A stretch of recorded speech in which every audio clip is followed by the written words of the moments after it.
So, once upon a time, I realized that nothing can stop me and my friends, and not even a fence could get in our way of having fun.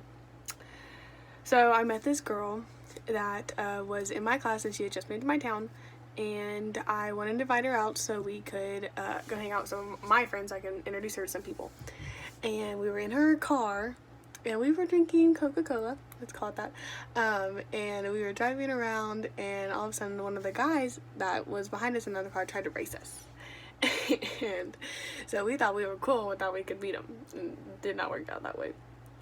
Uh, we were driving around and started racing this guy, and at one of our little back roads in town, it goes off into a Y. Well, the girl that was driving, she didn't know that it went off like that. She thought it kept going straight because it was dark. And all of a sudden, we're racing this guy, and we're going as fast as this little car could go, and we go straight through a fence. I'm talking about like just bulldozed over this fence. Could have been a really bad situation, but it wasn't. It was pretty funny. And then I looked over to my right, and I noticed there was a tree that wasn't even 10 inches from my head. So we didn't hit the tree, we were close to it. And we laughed and we laughed and we laughed. And we got out of there, and we were like, oh my gosh, we have to call these people and tell them that we broke their fence.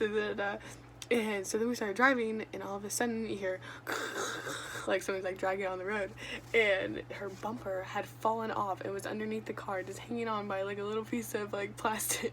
And we took the bumper off and we put it in the back seat for the next week.